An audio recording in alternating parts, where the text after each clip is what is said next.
Anne, how are you? I'm good. How are you? Uh, Trying to relax after an incredibly exhausting week. Um, so can I tell you a little bit about that to Yes, of start off? course. Is there any housekeeping we need to take care of right at the top? Yes, I am Ann Hawkins. I'm the Director of Communications from the Film Noir Foundation, and you are Eddie Muller, the President of the Film Noir Foundation. Okay, that's a good start. We got that straight. We know who we are and what we do. So and and this is Ask Eddie and Anne, in which we field questions, sometimes ages old questions, from people who write in and have questions generally about film noir. So Yes. that's what we're doing.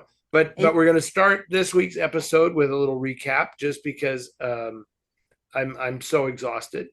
Two things. Last week I spent the week in Los Angeles doing a bunch of fun stuff that people will see on upcoming um, TCM shows. It was fun. We did a lot. A tribute to the UCLA Film and Television Archive that I recorded in Los Angeles on the Warner Brothers lot with Mei Hong Haduang, who is the director of the UCLA Film and Television Archive. She selected a great night of programming that we are showing and we get to talk about. I did some fun stuff that'll be promos on the network uh, in the Warner Brothers archive, which was really cool because we looked at a bunch of Doris Day's costumes and Barbara Stanwyck's costumes. That was really fun. The people in the archive are great, and that was terrific.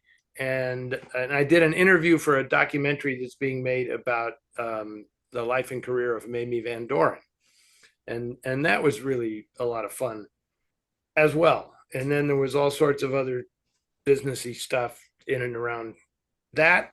But the main news was we took Tizzy with us on what we feared was her last trip because she's really not doing great. And then, but she hung in through the whole trip, and then we came back, and she was really not doing well. And we went to see the vet just to talk through the process for like hospice for Tizzy, right? yeah. And then, of course, they gave her fluids and they gave her a little appetite stimulant and everything. And now she's doing fine. So, so I shouldn't say that with this resigned attitude. God love her. She's unstoppable. So, today I went out to put out some trash out the back door, and she did her Lon Chaney crawl across the floor to get to the back door because it was sunny out, and she like took a header right down the steps and just slid head first down the steps like cartoon cat, and then was just hit this pose at the bottom, like exactly what I meant to do. And she was like in a patch of sun and was just like, yeah, okay, just leave me here, I'm good. And so she's still hanging in there. So no funeral arrangements for Tizzy quite yet. Anyway, that was my week. How about you? um, let's You were not see. well. You were kind of under the weather. Yeah, I was out sick like last week. I went back to work on Tuesday. Um, but yeah, so just it was kind of a busy week for me, just getting caught up on things because I've been off work. So I'm sorry I missed everybody in the comments last Thursday or last Ask Eddie broadcast, but I popped in there just to let everyone know I was sick. So people Yeah, I that's weren't funny. wondering why I was in there, why I Yeah. wasn't in the comments. And if people don't know, when we show this on Facebook, I'm in the comments as we broadcast it, and that's a day ahead of when it goes on YouTube. Yeah. That I not only didn't I see that, I know that was the same night that I did the Sterling Hayden things on Yeah, TCM, and I didn't even see those. I yeah, didn't even see how that turned out. So, which we shot in Atlanta, yeah, and it's very different from my set in Oakland. yeah. And you know, don't ask me which I prefer because it's so perfectly obvious. You know, the liquor in Atlanta is not real. It is at the bar in Oakland. So there There's that. Anyway, all right, but that's enough. Enough of the. That was like the couch monologue. That's like when, you know, in the old Tonight Show, when Johnny Carson and Ed McMahon sit down before they bring the first guest out, they have to have a little banter. You know. You are correct, sir. Exactly. Ho ho! You are correct, sir. Yeah. Okay. So now let's get to the point of this whole affair. We'll. One quick thing: people that are interested in having their questions answered. One, we're about a year behind. I do try, and I'm being much more careful now about reading all the questions when they come in, so that if it's time sensitive, it gets put in the next series.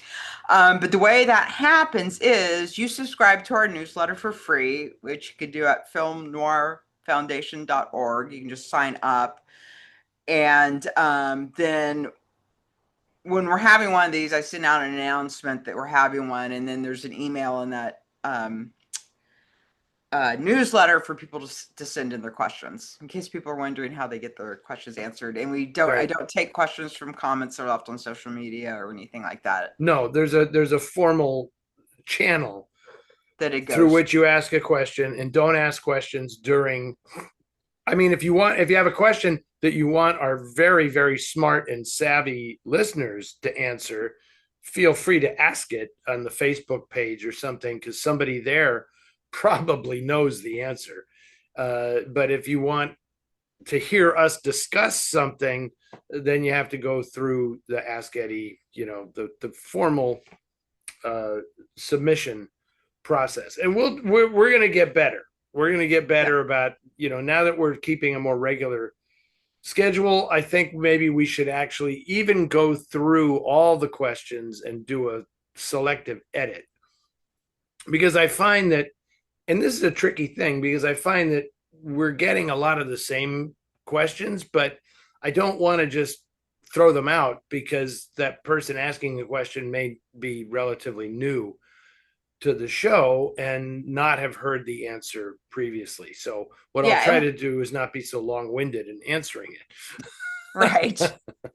And just let people know too, if I get a similar question, if they're in close enough, they get kind of combined, which you're going to see in our first question tonight. It's question 1 and question 1A. So there's that. And also I might space it out. So if I get it like a couple months of, you know, I'll space it out a couple months so we're not answering the same question. Well, I guarantee you that I'm going to space it out.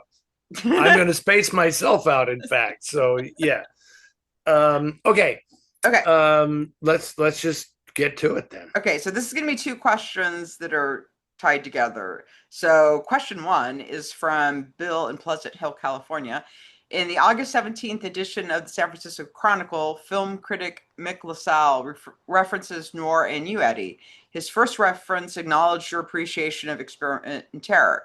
Later in that column, he said film noir was becoming an imitation of itself in the 50s.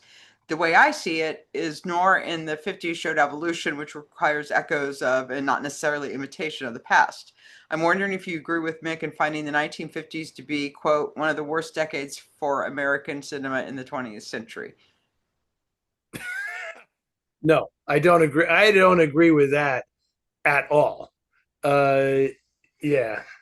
Okay. Let's just throw caution to the wind.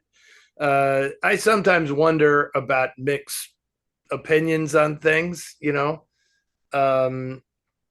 He nice of him to reference me. In the past, he has referenced me and the Noir City Film Festival in somewhat derogatory terms, which I really did not appreciate. Because, you know, 5 or 6 years ago, maybe even longer, I've totally lost track of time.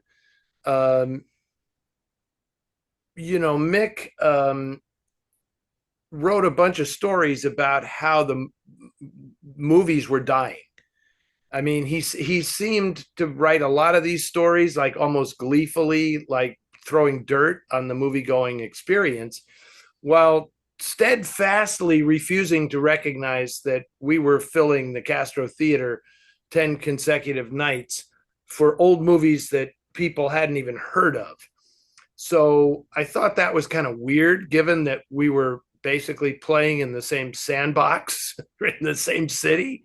So like, why would he go out of his way to do that? But then I realized that Mick doesn't actually like to associate with people that much. And he watches movies only at home. He does not go out to cinemas. And, you know, fine, which doesn't bother me. But if you're not going to go to the movies, then I don't think you should be the one writing about the death of movies. But I don't agree that the 50s were the worst decade in American cinema. I wish my colleague Foster Hirsch were here to answer that, since he just wrote a book about the 50s being the best decade in American movies. It was just different. And I think it's weird because it's possible that people who think that are conflating what is perceived to be the complacency of the 50s somehow with the cinema being flaccid and not as interesting, when in fact a lot of great stuff was being done in the 50s. I mean, you could argue that it's, you know, it was a transitional period, you know, but I might even argue that the 50s and the 40s, I mean, film noir came out of the 40s, so that's fantastic. But otherwise, Hollywood was doing its bit for the war effort, and a lot of the other movies were not really that interesting because they couldn't be. But the 50s, things really started to change. So to me, it was a very transitional decade, kind of paving the way for what was to come, right? So a lot, I mean, when you can't tell me that the 40s was a better decade than the 50s for Westerns. Much better Westerns were made in the 50s. I might argue that much better musicals were made in the 1950s, and better comedies were made in the 1950s than in the 40s. I'm not going to argue about the 30s. The comedies in the 30s, you know, were extraordinary. But so I don't know. I don't really get that observation. If you like melodrama, whoo, the 50s are your thing, man. Yeah, and sci-fi. I mean, I think it's the greatest decade for science fiction ever. Of course, I don't think we've had a better decade for sci-fi. Exactly, that was a whole new thing, and movies tailored to younger viewers, which I don't really think Mick cares about that much, but that was setting the table for what was to come in the 1960s. You know, so all those JD movies, all the home invasion movies, prison break movies, all that kind of stuff. They may, you know, if that's not your cup of tea, fine, it's not your cup of tea. But, you know, expose movies, those didn't exist in the 40s, but in the 50s, that was like a big thing. Well, and also as sort of an independent film came into being, you know, like Ida Lupino and the filmmakers, you know, and Roger Corman and all these this is important. Of course, movement into and the movement away from everything being shot in a studio to actually being shot out on location. Yeah. You know, filmmakers like the Stones, Andrew and Virginia Stone, making so many independent films out in the streets that, you know, obviously paved the way for people like John Cassavetes and, you know, much more influential filmmakers who were to come, but without the example of the Stones and the financial success of those movies, who knows how long it would have taken for the, you know, the independents like Cassavetes and all those people to make an impact in Hollywood. So I don't really buy that at all. I just think, I think that what Mick is doing is he's applying his own taste, as critics do, as is their wont, to say, you know, I found this to be a less than stellar, you know, because Mick loves the pre-code. Mick loves the 1930s stuff. He wrote a really good book called Complicated Women about actresses of the 30s. So that's his bag, you know. And but to just say the 50s were no good is misguided in my way of thinking, because I personally think that 1950 was the best year ever for Hollywood movies. Most people say 39. I say 50. Who was it? Stephen Farber, I think, just wrote a book arguing that 1962 was the best year ever for American movies. So you can see. So there's a difference of opinion. You got the 30s, 1950, which is really the end of the 40s. So it's a combination of those two decades, and then the early 60s, and all of them have value. Anyway, on to 1A. So 1A is from our friend Alan. Someone In wrote San Anselmo, California. San Anselmo, which he's actually been putting hyphens in for me so I can actually say it correctly. Thank you, Alan. Someone wrote to ask Mick LaSalle in this San Francisco Chronicle, why is Experiment in Terror, the 1962 noir film San Francisco, largely forgotten today? It is seldom mentioned in books of movies filmed in the city. I'd like to know Eddie's answer, but first, Mick said in his answer, it's largely forgotten because it was made 63 years ago.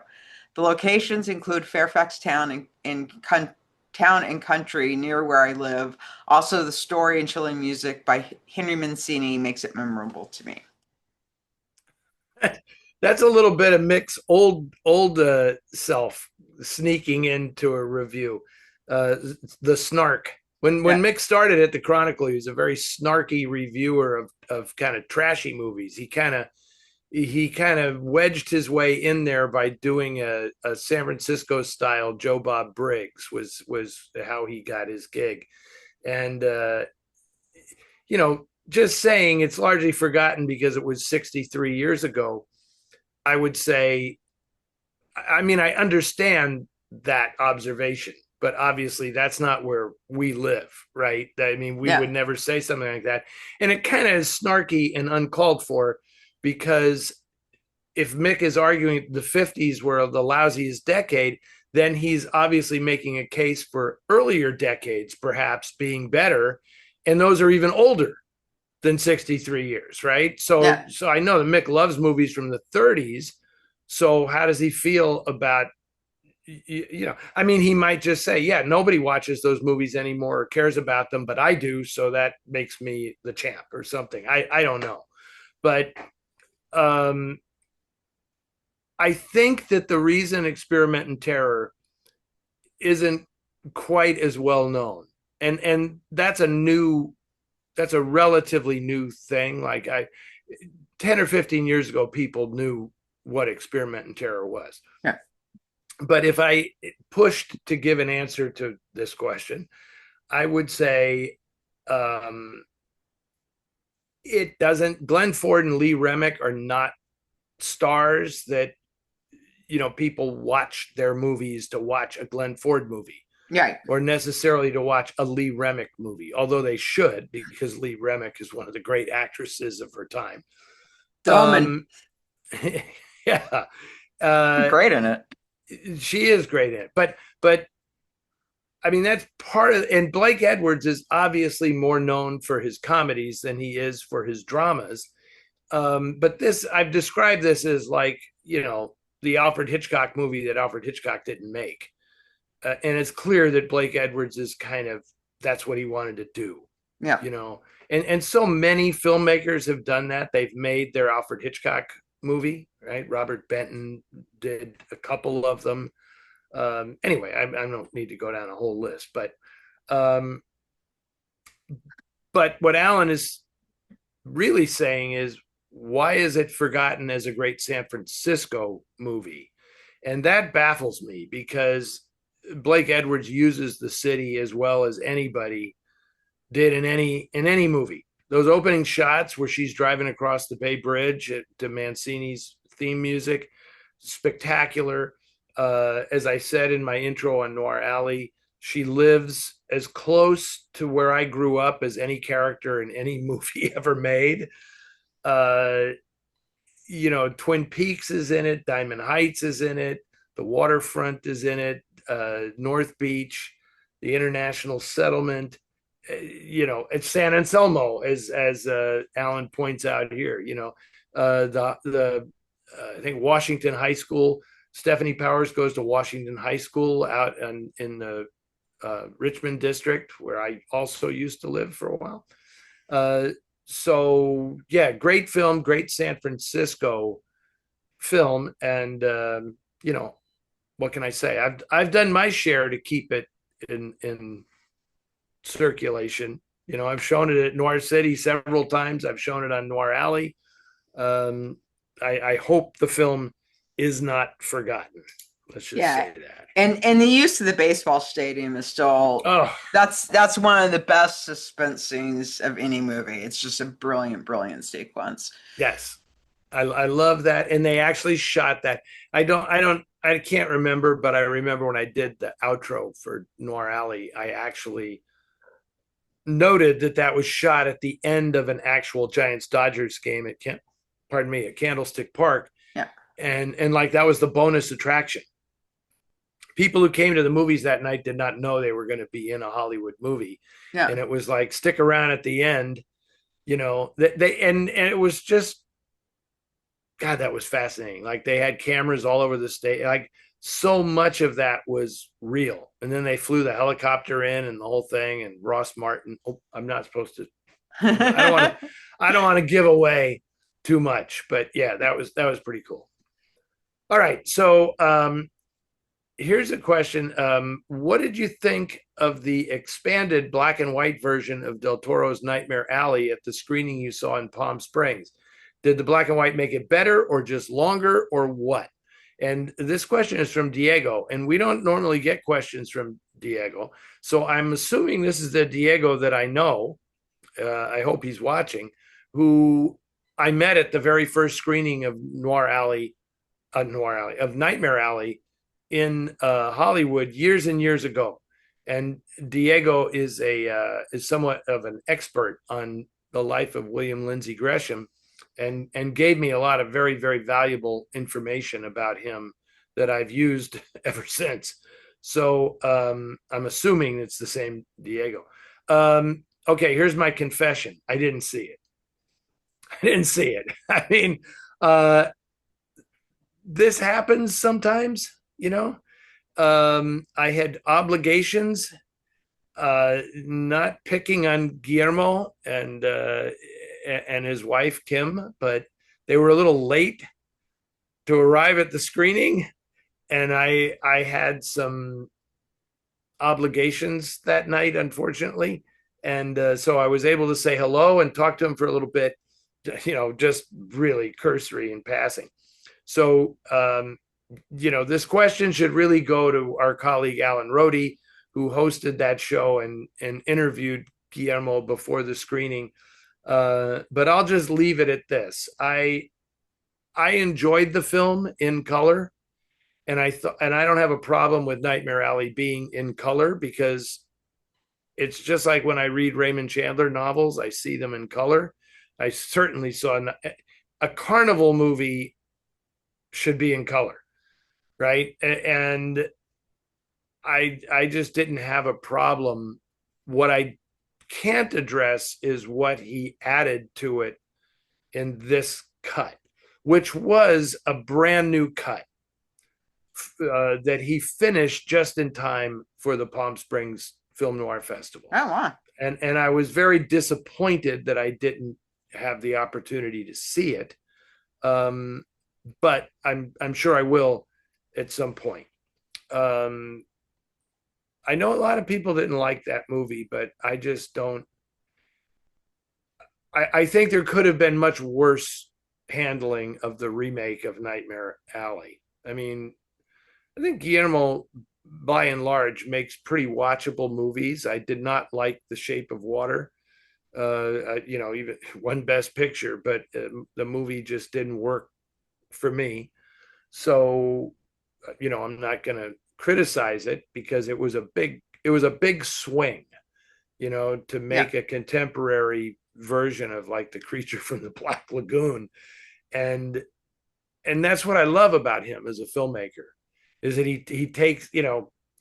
takes these wondrous big swings at things, and he hits it out of the park sometimes, and other times no. Yeah, he's doing Frankenstein, which I have mixed feelings about, in the sense that I'm never really happy with any adaptation of Frankenstein, because it's one of my favorite novels of all time. And it just feels like so much times that they colossally miss the point of the story. But I mean, obviously, but you never know, because right, right. With him, you never know. Yeah, because like, I don't know if people have seen it, but people need to go and watch the Mexican film he made called Kronos. Yeah, Kronos is great. Which is just an amazing film. Pan's Labyrinth is great. Pan's Labyrinth is beautiful too. Yeah. And Devil's Backbone I also really liked as well. Yeah, and his series on Netflix is good too. It's a little uneven. Some of the stories are better than others, but as will generally be the case. But what is really enjoyable about Guillermo is his sense of the cinema is, and I don't mean this in any kind of derogatory way, he has a child's sense of the cinema. Oh yeah. He wants movies to just blow his mind and provide for viewers the kind of wonder and terror and everything that a kid feels grappling with the world. And you know, as an auteur, that is what he does. Yeah. And he is genuinely an auteur.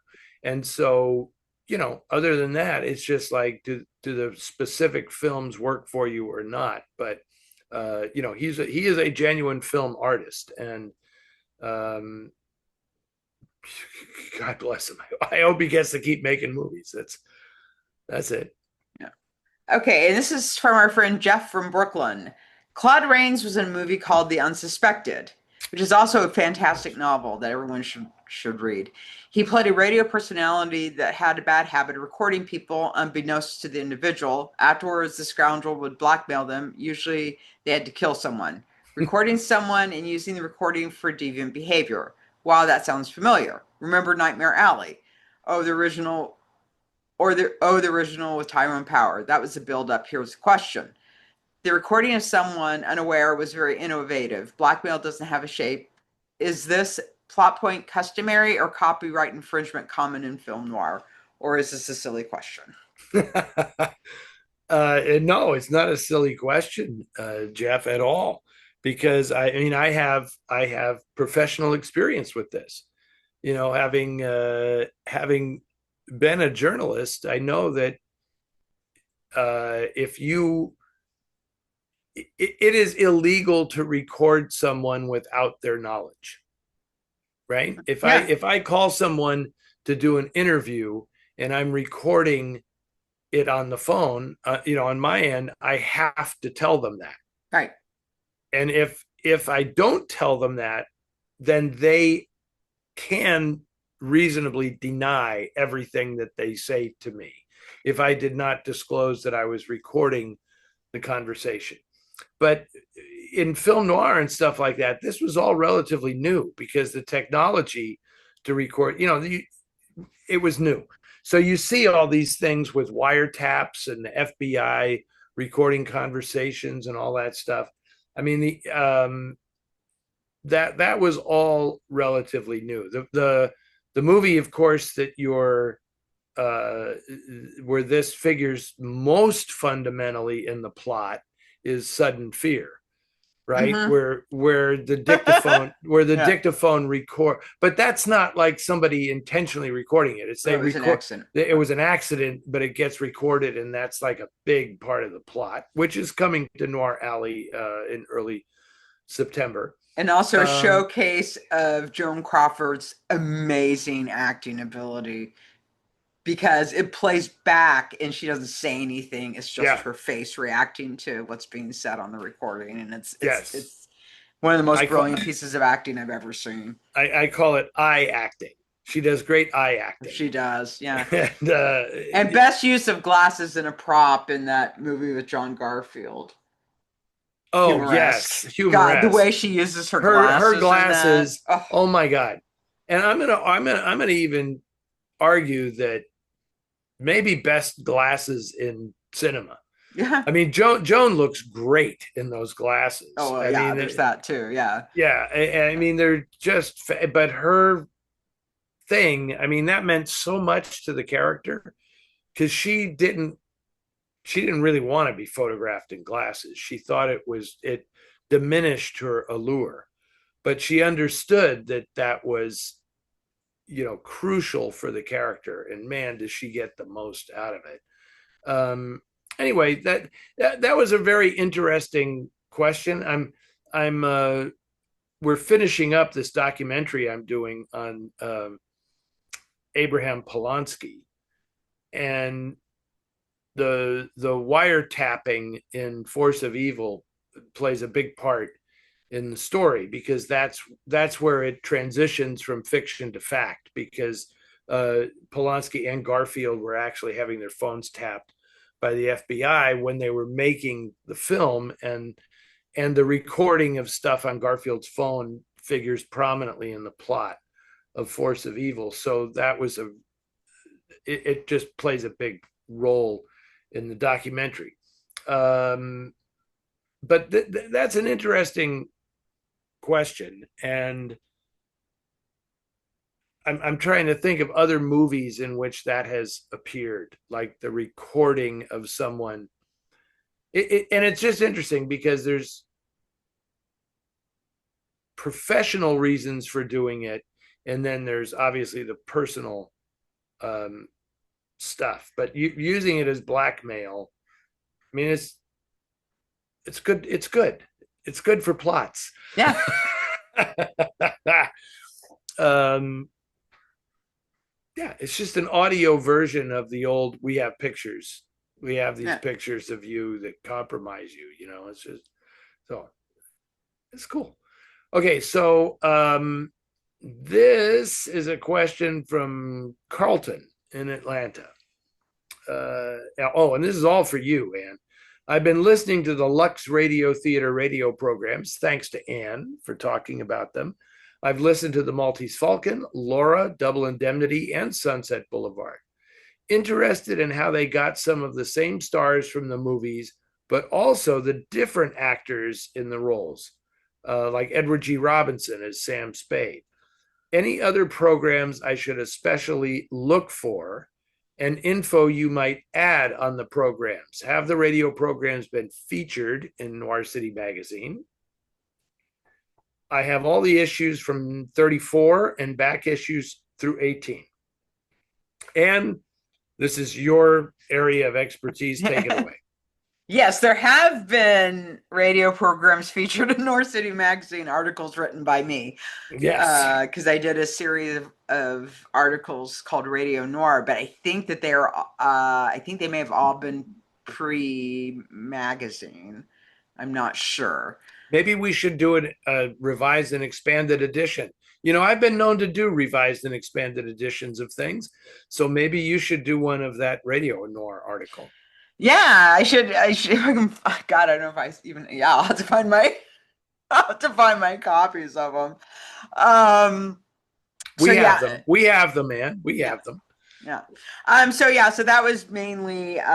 So those were obviously kind of around things that were film noir, and I did do an article on The Shadow as well, which was a little more comprehensive. Yeah. So that's the answer to that. And with the Lux Radio Theater, they got the stars when they could. So there's some interesting casting with Lux because they just couldn't always necessarily get people. Or same thing with, God, what's it called? Academy Award Theater, which was a great show too. And those were all Academy Award winning movies. It was kind of fun because one of the versions of the Maltese Falcon was 25 minutes, which may be one of my favorite adaptations. To get that much into 25 minutes is impressive from the writers. Wow, that's that. I would love to hear that because I when we restored the Argyle Secrets, I said, this is a parody of the Maltese Falcon. with a little political edge to it. But it was funny because that was an hour. That was 63 minutes. Yeah. And Cy Enfield was cramming so much plot into 63 minutes that it becomes ridiculous. Like how fast stuff happens. And, every time somebody opens a door, they're just, there has to be somebody standing there with the gun. And the plot just moves so fast. And I love that stuff. So I can't imagine 25 minutes, the Maltese Falcon in 25. Holy cow. And I think there was a bit of an assumption too with some of these, like with Lux Radio Theater, with Academy Award theater, that, people were already familiar with the movies. It's not like a modern audience now where maybe they weren't as familiar with the movies, because people saw a lot of movies back then. A lot. Yes, they did. And they were going to the movies on a weekly basis. Excuse me. Several times a week. Yeah. Yeah. So, and I know it's funny. It's funny for a modern audience to think like they went to the movies several times a week. Like, God, there were so many more movie theaters. Everybody had like a local theater. And it was almost like in San Francisco, every neighborhood had a movie theater. And it wasn't like in the 70s, many of those theaters turned into rep houses where they were showing whatever. But in the 30s and 40s, every neighborhood had a theater, and they were basically showing the same movies, right? Because the studios controlled the theaters. So if you lived in a certain part of town, you'd see The Big Sleep or Swamp Water or something, but it would be playing at like 10 theaters in the city. Yeah. So it wasn't like a big deal. Like you had to, cross town and take a bus or something to see the movie. It was in your neighborhood, right? And it was just the forerunner to streaming. Now you don't have to leave the house, but then you only had to go a few blocks to see a movie, right? And if depending on what studio owned that theater, that would kind of determine what you were seeing, right? Is it owned by Lowe's? You'd be seeing MGM product. Is it an RKO theater? Is it a Warner's theater? I mean, so that was a pretty intriguing time in movie going. So can I add one quick thing? Sure. When I did this interview with May about the UCLA Film and Television Archive and what they do, radio shows came up in the conversation, and UCLA has a ton of these. Yeah. And we kind of knocked around the idea of maybe the Film Noir Foundation should find some way to bring some of this stuff back into circulation. Some of the fancier, with big stars and stuff, and package it in some way that people would realize, wow, because it's funny. I would say that 15 years ago, this would be a non-starter. Yeah. But now with everybody listening to podcasts, like bringing those things back and making them available might be a really cool and marketable idea. Yeah, I mean, I think it'd be fantastic, because I think there's definitely stuff like I think the Jack Benny program would do really well, because he did a lot of classic film. Well, I mean, he's classic film now, but a lot of film parodies and stuff, which are always my favorite. Yeah. Plus, a lot of movie stars were guested on his show as well. So I do recommend that. Also, Suspense. I mean, if people haven't listened to Suspense, that might be my favorite radio show of all time. I really love Suspense. I mean, but for people that don't know, it was an anthology series, and every week it was a different story, to keep you in suspense. And to keep you in suspense. Yeah. Yeah. And, there were like these, I mean, like there's Colonel Woolrich stories, quite a few of those actually, including the one with the firebug, which has 3 different endings depending on which radio show it is. um, but a lot of people and huge stars came on Suspense every time too. I mean, and it was really fun. Like there's a great one with Lucille Ball and Desi Arnaz, which is a really fun one. Wow. And that was the first thing because she had a radio show and she wanted Desi to be her husband on the show, and they were like, no, he's Cuban. So I don't know if people realize how important I Love Lucy was. Oh yeah. The fact Oh, that yeah. a Cuban played the husband in that. So they got to do that together on Suspense, which is really nice, years before they got to actually do something together otherwise. But yeah, I mean, there's just so many great stories from that anthology. The Whistler's pretty good too. I don't think it's as good as Suspense, but there's a lot of good Whistler, which also got turned into a series at Columbia Pictures, a series of B films. Yeah, so that definitely would be two places I would start. And of course, The Shadow, which I adore. That's one of my all-time favorite radio shows. Dragnet's great too. And you've written about Dragnet for the Noir Yeah. City magazine as well. Yeah. So those are all ones that I think are really, really great. But I think just kind of for an overall thing, especially if you like guest stars, I think Suspense is really good, and especially if you're interested in mystery writers, because so many great stories were adapted for that from really, really good pulp stories.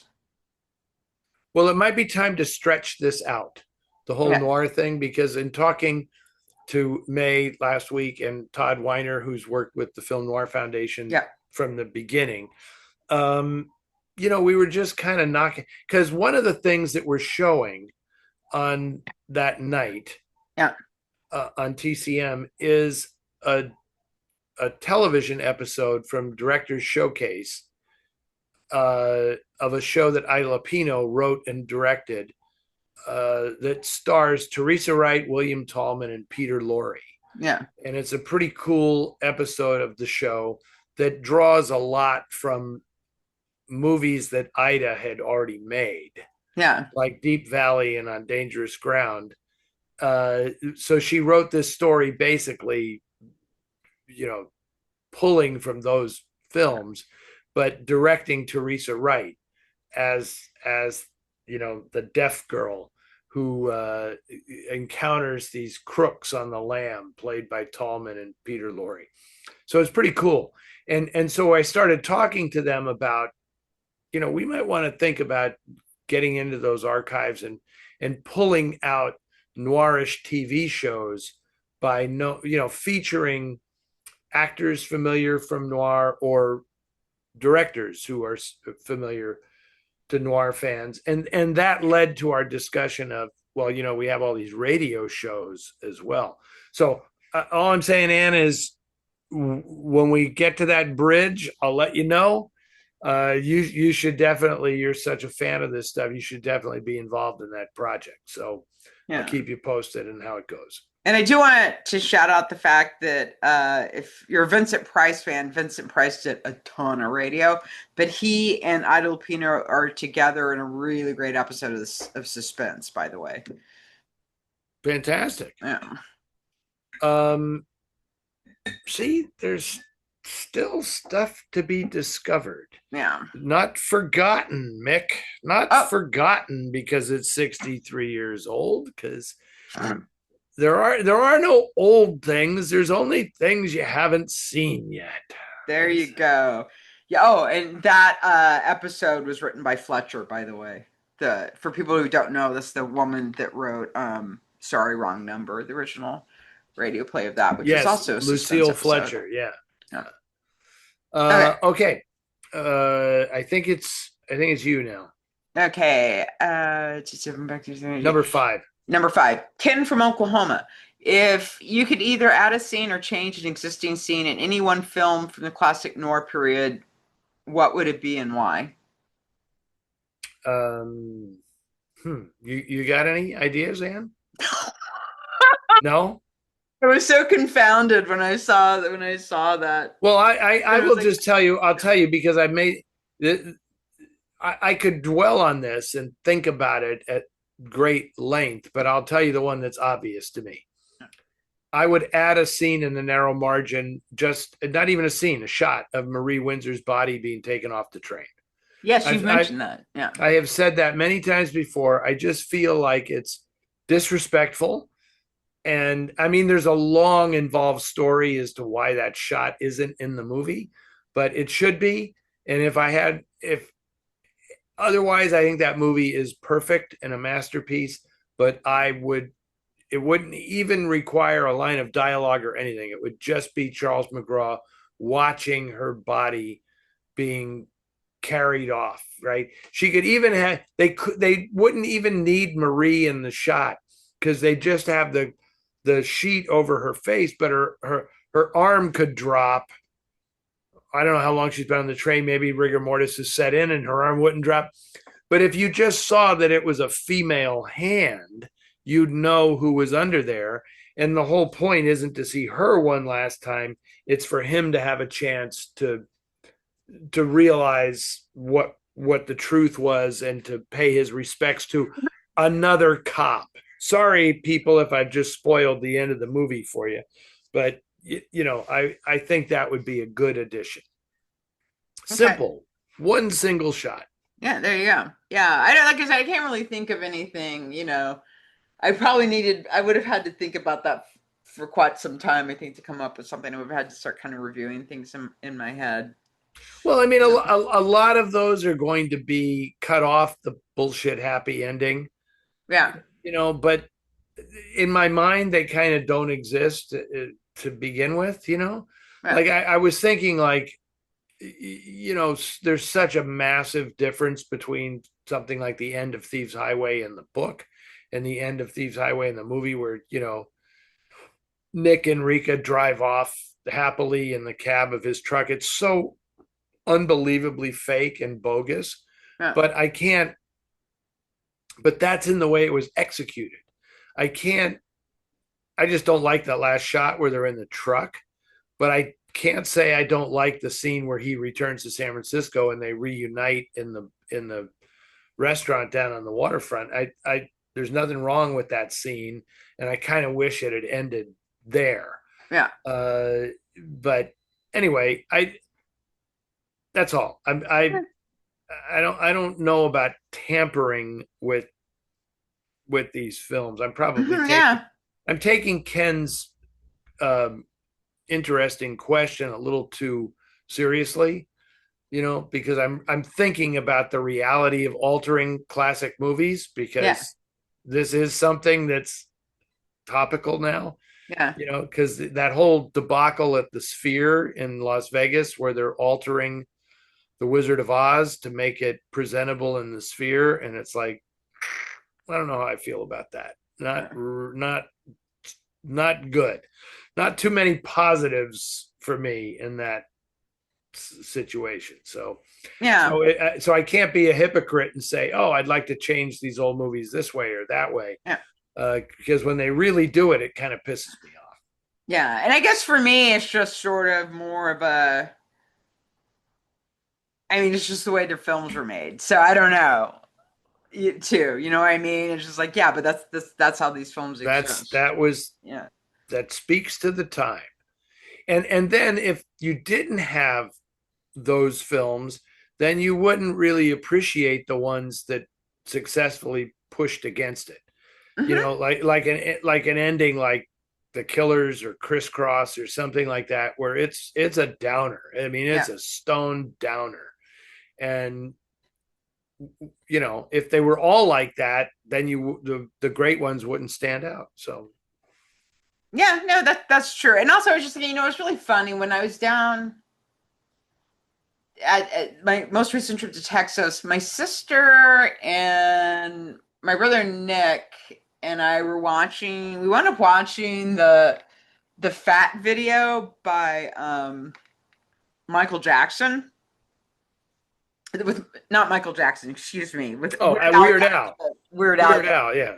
Eat It. Yeah. So it was, no, it was Fat because it's apparently song Bad. Anyway, so there's subway station and stuff. Yeah, anyway. And like when you watch that, it's like there's no way you could make that now. You Yeah, know, yeah. no way. You'd People be would. a waiter hater. Oh yeah, I mean it would be ugly, ugly. So I guess what I'm saying is kind of the thing about like old films is like I don't like the idea of changing them because I'm so Yeah, let him be. let them be because I just feel like now with all the political correctness, there would just be this kind of trying to revision all these old films into something acceptable. It's just ridiculous to me. I mean, it's just like Yeah, times were different. You know. yeah, yeah. I do know, and well, best to let this one lie and just move on. I could get into trouble if I keep going down this road. Okay. So Do you want to do the speed round? yeah, let's do it. Lightning round. Lightning round. Lightning Let's round. see if Eddie can actually give a quick answer to a question. Yeah, there we go. Let me pull them up. Okay, and this is from Chase in Washington State. Is The Prowler by Joseph Losey and Dalton Trumbo ever going to receive a Blu-ray reissue? Unfortunately, scalpers are selling it for over $150 in some instances. We are working on that. Okay. We are working on that. Great. And this is from Jason. I saw Hardly Criminal 1959 at the recent North City, Boston 2024. I wanted It's 1949, not 1959, 1949. Okay, correct. Okay. Okay. I wanted to, but nowhere to be found. Any news since we watched a UCLA 35 millimeter print that it will soon be released? As a Blu-ray or something. Yes. Well, okay. I mean, at this point, our goal is to get everything we've restored and or preserved out on as a Blu-ray. Hardly a Criminal was not a restoration. It was merely a preservation. And I've been a real hard ass about, I don't want to release preservations. I want like No abras nunca esa puerta. Yeah. Never open that door. We preserved it, and I did not allow us to put it out as a product because it wasn't restored. And then when we were able to reclaim better source materials and then actually do a restoration, then we put it out. I don't believe we're going to find better materials for Hardly a Criminal. So the issue would be using what we have and then doing a digital enhancement. I can't say it's going to be a restoration, but it would be a digital enhancement of the film to get it out there, which I think is probably a good thing. And I thank you for the question. It may happen. Okay. And this is Bruce, and this is actually two questions. And this is from July 2024. Is the poster model Imogen? In what in 2024? Oh yeah, absolutely, yeah. That's Imogen Sarah Smith is the model on the poster for the international festival that we did in 2024. Yes. And have you heard any word of a real theatrical or Blu-ray release for the Losey M? We're working on that too. Oh, I love that movie. Yeah, I mean that is something that we may do in the near future. Yeah, David Wayne is so great in that. Fantastic. I love David Wayne anyway, just as an actor, and but that is like nothing else he's done. It's so great. This is from Suzanne. Is there any other film noir besides Raw Deal that is narrated by a woman? Kiss of Death. Right. And this is Sharon from Lompoc, California. Since you've had such an interesting career and worldwide following, I was wondering if you would ever consider doing an autobiography. No, extremely doubtful. Just because I think most people know, if they're interested, they know my story, and I don't know that people need to know more than that. And plus, I wouldn't really want to do it because I've got other more interesting things to do in the meantime. So yes. No. Even I think the most interesting story I've heard you tell was definitely 2 years ago at TCM Film Festival. I couldn't quite make it in time to the screening I was going to go to, which was a nitrate screening. So I thought, you know something? I have not seen Dirty Harry since I moved to San Francisco. And so it was really great because your sister is in that film. Yeah, my sister's in Dirty Harry. Yeah. So you told that story, which was really interesting and stuff. And it was so great because when her scene came on and they cut to her, everyone in the audience burst out in applause, which I found very, very moving. That's the most applause my sister has ever gotten in her professional career. I guarantee you that. Yeah.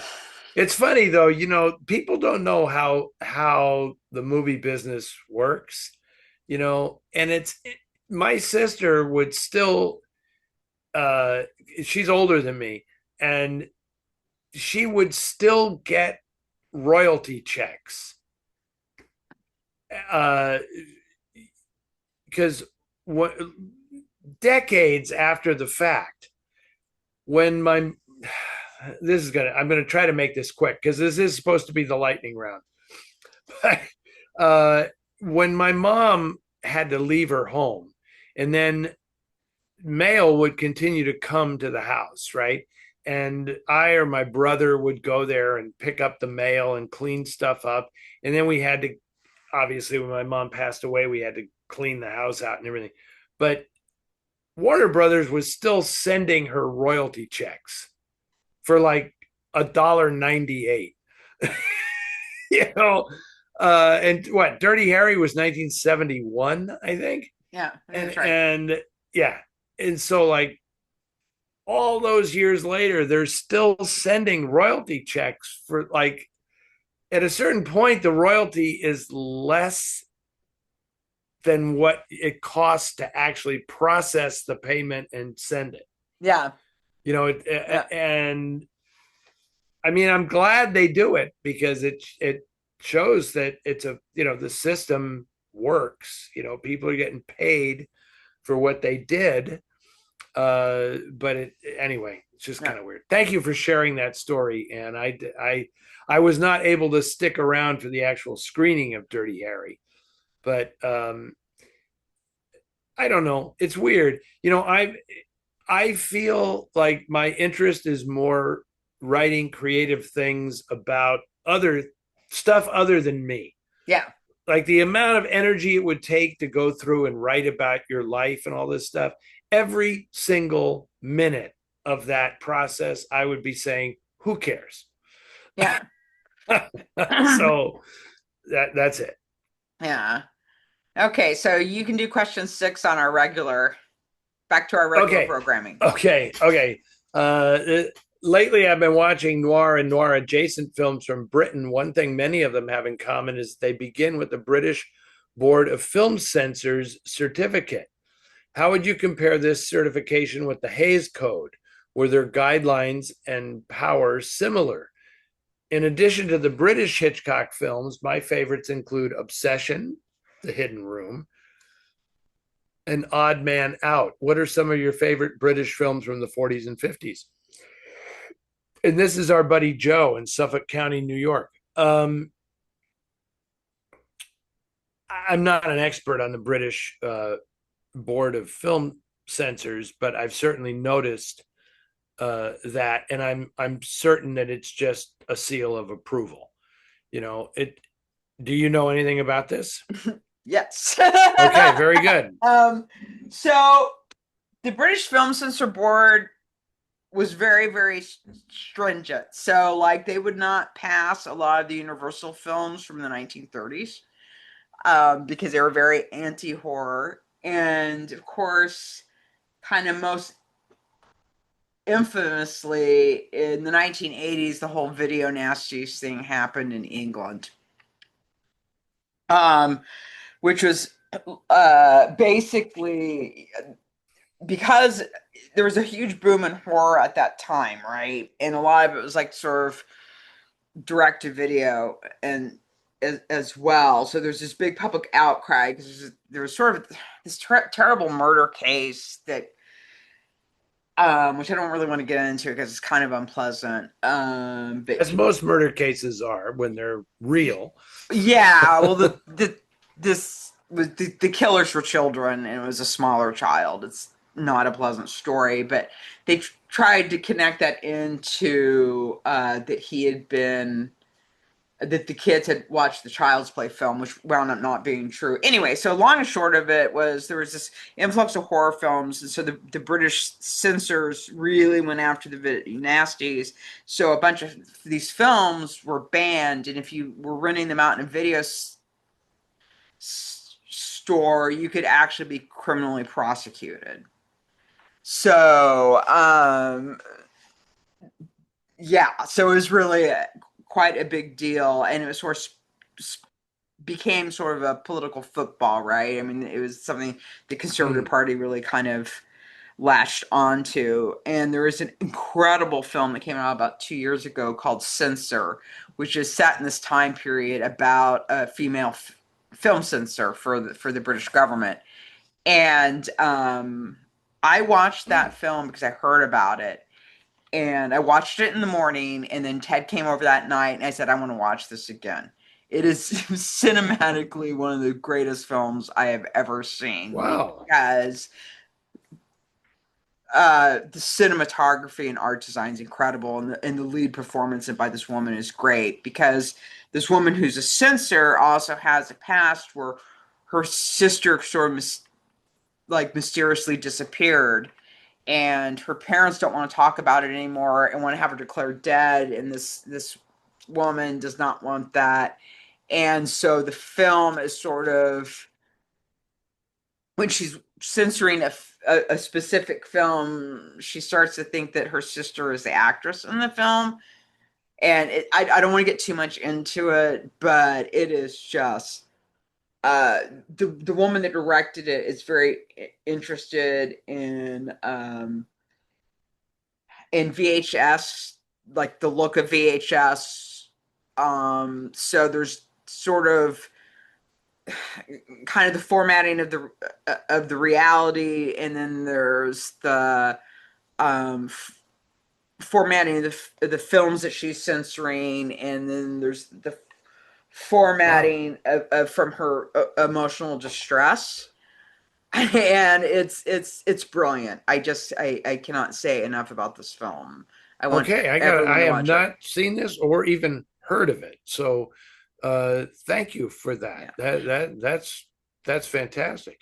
The British have always been much more diligent about protecting the public Yes. from what they feel is unacceptable material. And what can you say, right? They're cops for years and years, never carried guns. So they were doing something. But it is kind of interesting how well, never mind. I'm just going to leave it there. You gave a great answer for that. I mean, I think in England they actually prioritize something above making money from a movie, whereas in the United States, they'll at this point, I mean, back then in the old days, yes, the British Board of Film Censors was, they would has approved this movie.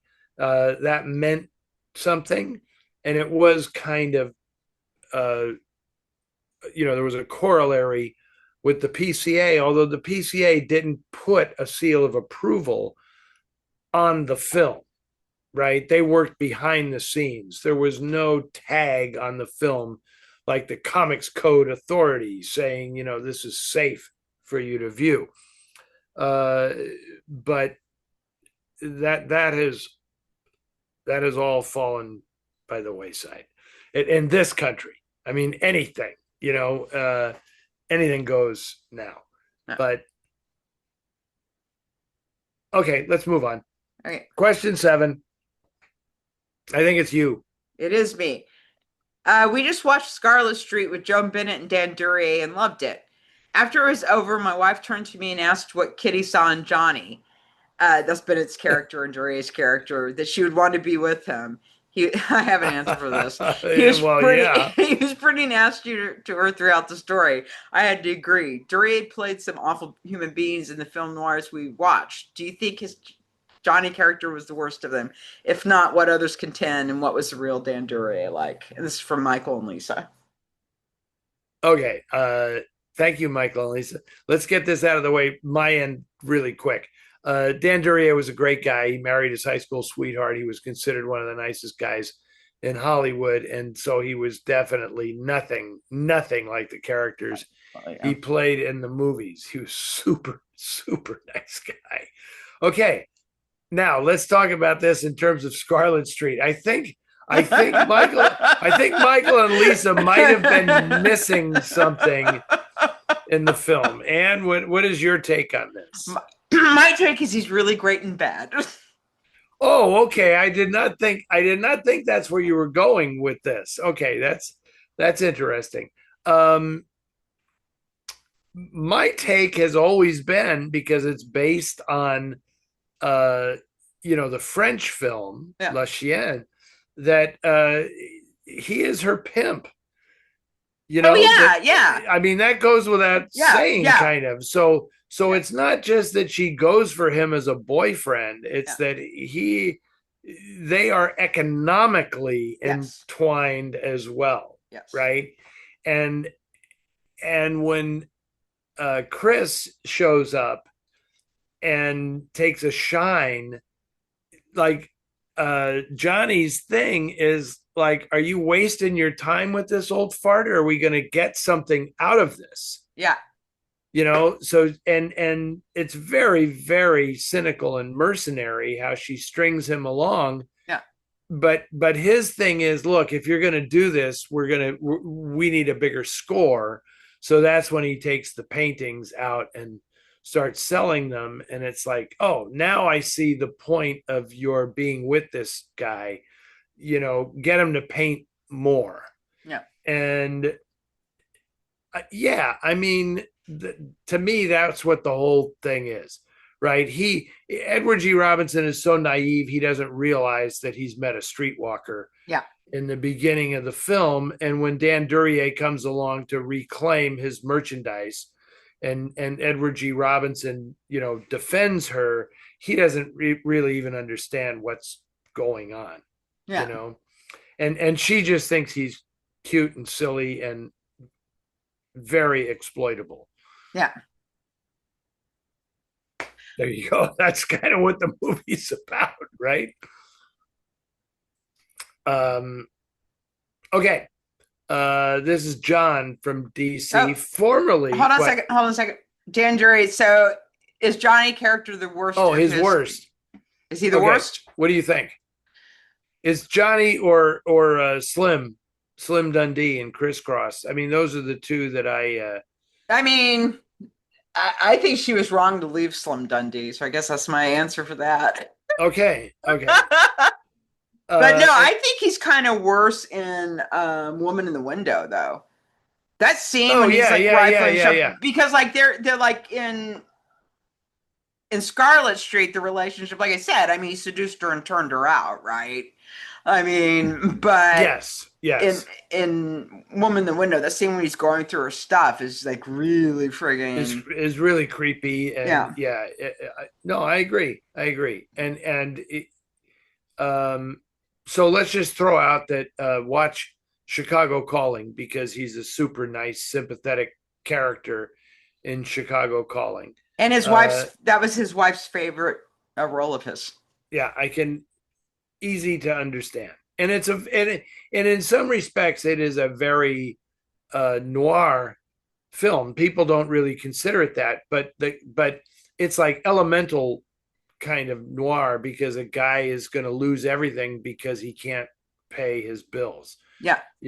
And he can't pay the phone bill, so he doesn't know the state of his wife's condition, who's in an accident in Chicago while he's in LA. And it's I mean, it's a drama, but because it's Dan Duryea, it has this noir edge to it.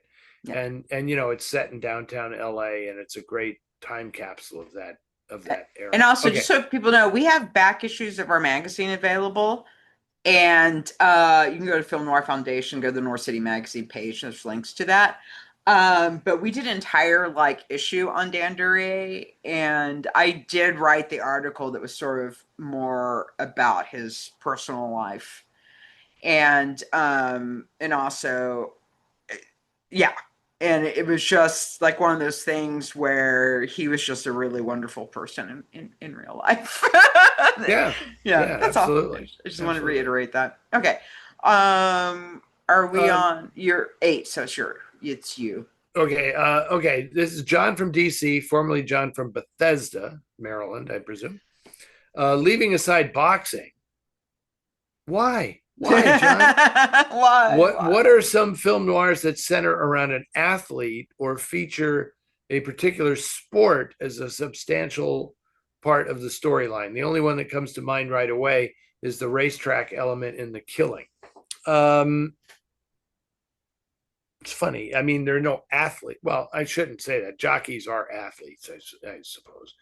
Uh, but that's an interesting question. I mean, I'm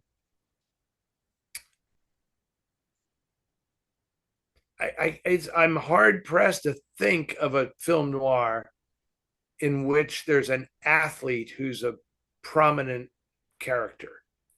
You know, there are film noir. You know, there are some lesser known noirs like The Big Fix by Felix Feist that's about fixing college basketball games. But that's just about basketball. It's not, a thing. I don't know if there's I mean, I don't really consider Eight Men Out, John Sayles' Eight Men Out is not really a film noir, but Technically. it's about a criminal, the fixing of the World Series. Yeah. By some people who would appear under other names in other noir films. Um, I just you may have stumped us on this one. Can you think of any where there's like Well, there's bowling in Roadhouse. there's bowling in Roadhouse, but nobody's particularly But an nobody's, athlete. yeah. I mean, these would be. Yeah. I think these would be newer movies. Yeah. Like you could, but then it's not like the classic noir. Like nobody is going to think, is I, Tanya, a film noir? I mean, it's about a figure skater who plots the demise of her rival. It's very, very noirish, but it has none of the, hallmarks of film noir or anything about it. But and I know that when they remade Out of the Past, they made That's the right. Jeff Bailey character, they made him a football player. And in Night Moves, Gene Hackman is a former football player, turned private eye in that film. So there's a lot of guys who were ex-athletes who retired to do something, where they were investigators or something or other.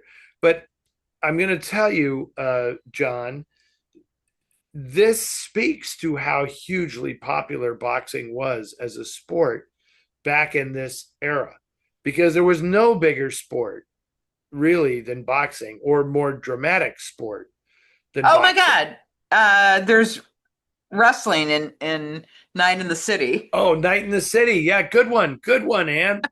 Yeah, absolutely. Yeah, Stanislaus Zabisco plays, and Mike Mazurki have that big Yeah. wrestling match. And yeah, the whole thing centers around wrestling as a sport in London. So yeah, good one. Thank you. You bailed us out, Ann. That was fabulous work. So, but I'm going to stick with my observation that it just goes to show you how popular boxing really was at that point, and how obviously when you add up movies made about particular sports, there's 5 times as many boxing movies as there are movies about baseball or basketball or anything. It's not even close. And they didn't start making football movies until like the 70s. Yeah. Right. And that was just all because of television, because television made football the most popular sport in America. But it was clearly baseball and boxing before that. Anyway, there you go. Let's move on to the next one. This is David. Hi, I just watched Purple Noon. Is the English or the French language film closer to the novel? Where did the title come from? Did I miss something? What was purple? And did it only take place at noon? No, you didn't miss anything. It's just a title. It's just a title. I don't think the purple. I mean, obviously, the noon is because it takes place at the height of in bright sunlight. So and so and darkness at noon was already taken as a title, so they couldn't call it that. What do you think? You're a Patricia Highsmith, really an aficionado. Which version do you think is more faithful to the book? I mean, I think the most recent TV series Ripley is the most faithful to the book, and Yeah. I have talked about this on the show many, many times, but I really, really like it. It's like I just felt it got Tom's character correctly in the way that neither Purple Noon or Talon Mr. Ripley really, really did. And I don't know. I mean, I just had. I mean, I think I'm more likely to watch Purple Noon again than watch The Talon of Mr. Ripley again. I'll put Is it that that just way. because of Alain Delon? Well, there is Alain Delon, which is a bit God. Because he is beautiful. He's so watchable. So he is so unbelievably watchable on screen. Yeah, and he gives a fine performance too. Yeah. It's not just that he's beautiful, but I think he is the most beautiful man that ever lived. I don't. I'm just gonna say that. Yeah. And every time I post a photo on my Facebook page, I always have people like don't know who he is. Go, who is that? Who is that specimen of humanity? Yeah. Yeah, exactly. I mean, I like them all. I'm not I mean, we've talked about this. I'm not a huge fan of the Netflix Ripley for various reasons. No. But I also think that the Matt Damon film is pretty good. Yeah, yeah. I mean, it's a good movie. It really is. I just have a problem with trying to make Tom into a tragic figure, which I think is an incredible. I mean, I know I've said this before, but part of the reason why I enjoy the Ripley novels is I find them relaxing because Tom's such a he's a sociopath. He's a sociopath, clearly. But if and that's obviously the American Friend has like virtually nothing in common with the actual Highsmith novels. Yeah. Dennis Hopper is nobody's idea of Tom Ripley. Yeah, which is too bad because that's a really great book. I mean, it's a very I like the movie. Yeah. I like the movie. Yeah. I just don't think it has anything to do with it's just like material. if you just divorce that from it, then and it's Bruno Ganz. He was like an amazing actor. Terrific. I mean, he's an incredible actor and stuff. So so I haven't been really, but I think it's difficult to make. But I think it's also difficult to make a film or a TV series around a sociopathic character because there's always the desire to make them likable, and then you're missing something from the novel because like they did that with Dexter. Those novels are so fantastic, and I can't recommend them enough. Even they're quite more violent than I really enjoy, but the characterization and the narrative voice is so amazing in those. And the same thing with the Used series of novels, in the way they kind of softened up Joe's character. And I do like the series because I don't feel like the series Ripley softened up Tom's character, which is what I liked about it so much is they didn't soften him up. He remains resolutely unlikable throughout the entire thing. Yeah, exactly. But then the flip side of that coin is, so then why am I going to spend 8 hours watching it? Right. When I can watch 90 minutes of Alain Delon, and he's a sociopath, but I'm also getting 90 minutes of Alain Delon, who is the main attraction. So, and I just think that if David's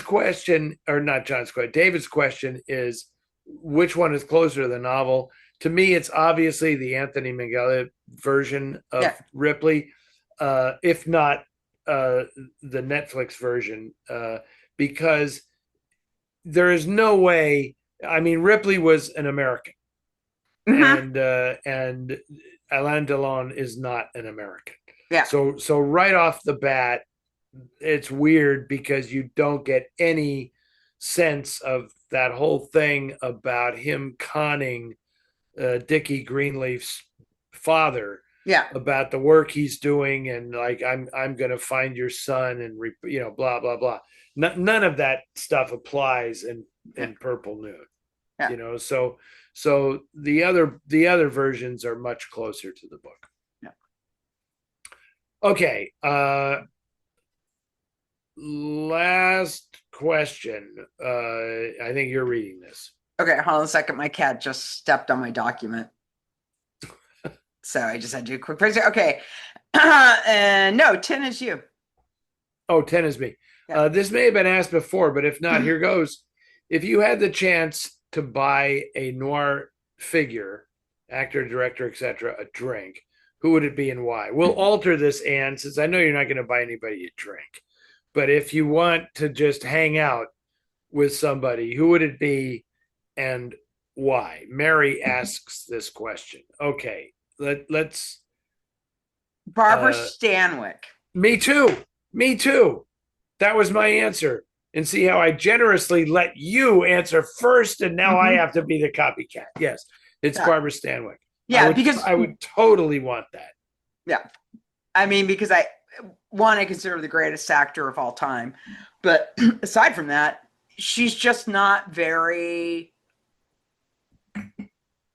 I mean, they've had biographies and stuff of her, but she's a very private person. Yes. And so I think that's a big part of it, is just the mystique of not really like it, just be like to just want to see what she was like in person, really. Because some people you kind of can tell. Like, I feel like I have a good idea of what Dietrich would be like to meet from especially she's never going to crack. Dietrich is never going to crack and show you who she really is. She's not. She's going to do her persona. But I could fake illness and she would come and clean my house. That'd be pretty awesome. That'd be pretty awesome. Because yes, she would actually do that for crew members. If a crew member got sick, she'd make them her famous beef tea and come and clean their house. So I'm going to share something with you that was kind of interesting. Last week, one of the other things I did last week is I had dinner, not solo, but with some other people, with Tina Sinatra, Frank Sinatra's daughter. And we were talking because she's a huge TCM fan and she loves Noir Alley, so she invited us to dinner. So she had Ben on one side and me on the other side, and she's holding court. And she revealed that she was very close to Barbara Stanwyck, right? When she was growing up, Barbara Stanwyck was a best friend with Tina's mother, Nancy. And so she just thought the world of her, but she said, and I thought it was very interesting, that she felt that Barbara was very Missy, was very was sad.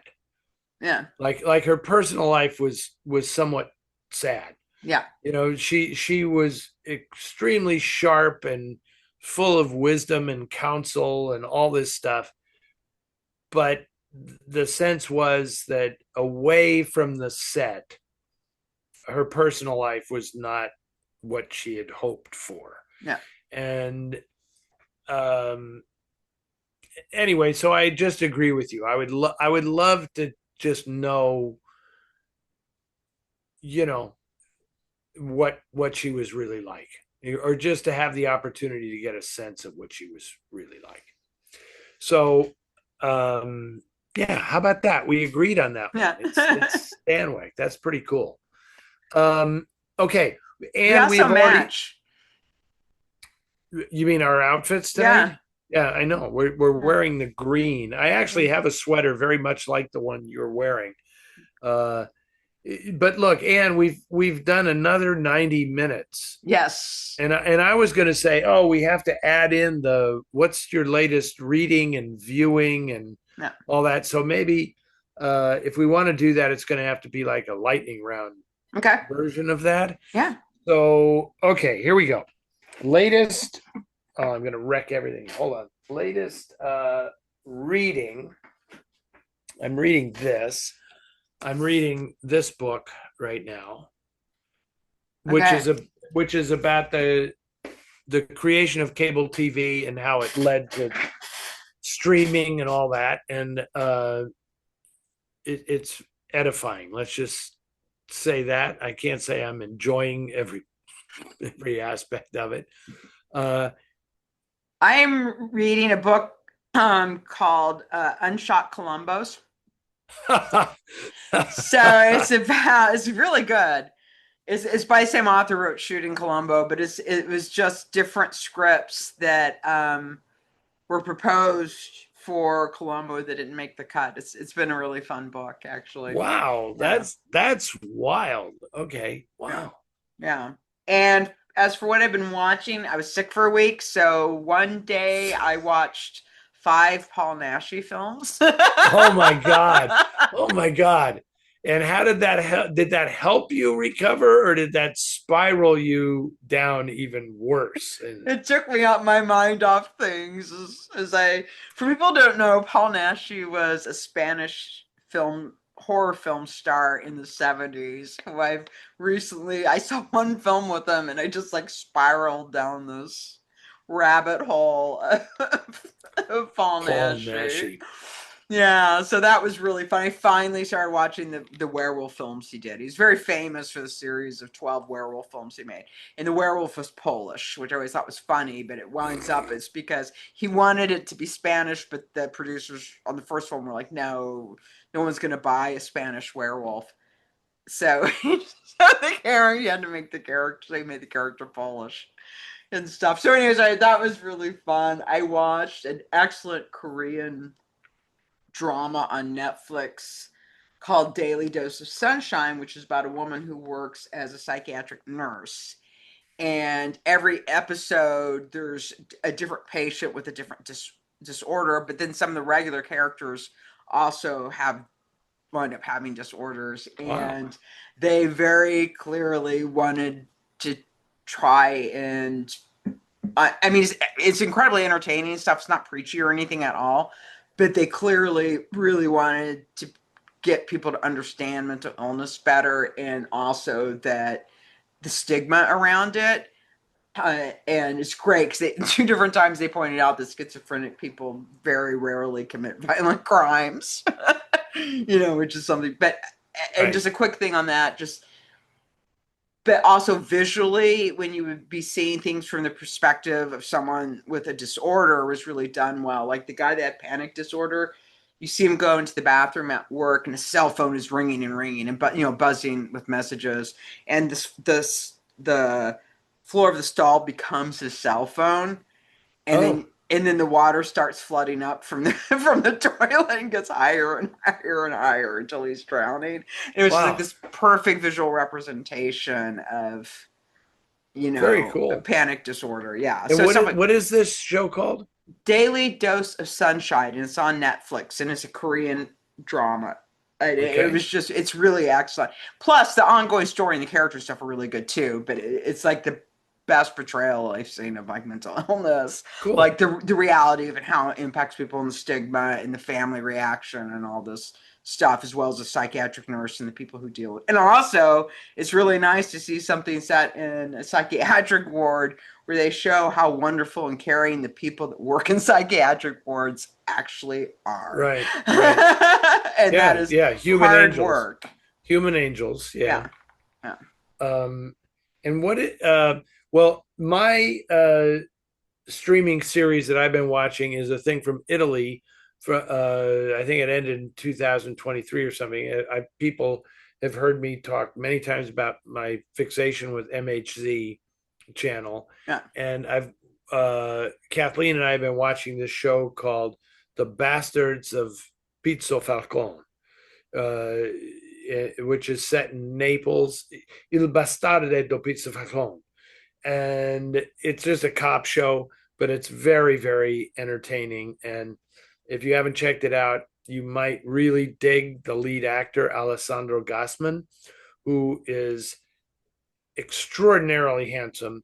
And he reminds me very much of my favorite actor in the world, Ricardo Darín from Argentina. They have a lot in common. But he's also, I found out today, the son of Vittorio Gassman. That's what I was going to ask you. Yeah, he is. He is Vittorio Gassman's son. And he's great. He's one of these actors who can do a lot without doing very much at all. Yeah. And it's great. It's about a police department that's being shut down in this it's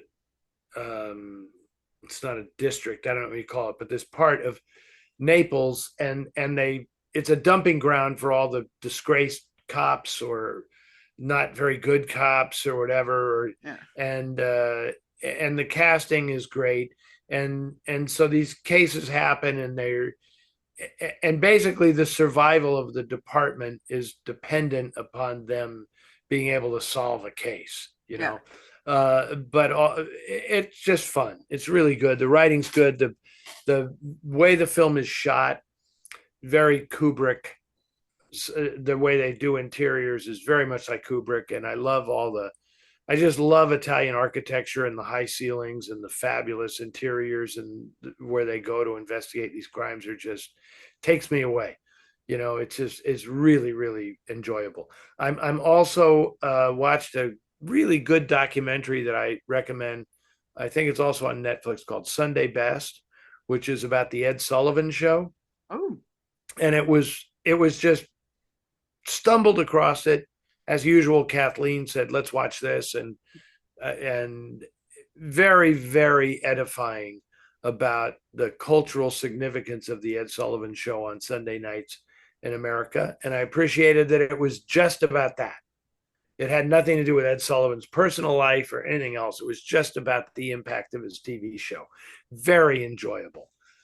And I also watched a feature on Netflix called Night Always Comes, which is based on a novel called The Night Always Comes by Willie Vlotton, who is I can't really say he's a friend of mine. I mean, I've met him a couple of times, and he has attended the Noir City Festival in Portland. But Willie is a tremendous novelist, just a great novelist and a good songwriter. He has a band called, or I don't know if he still does, but he had a band called Richmond Fontaine that was very enjoyable. But that was a stone cold noir.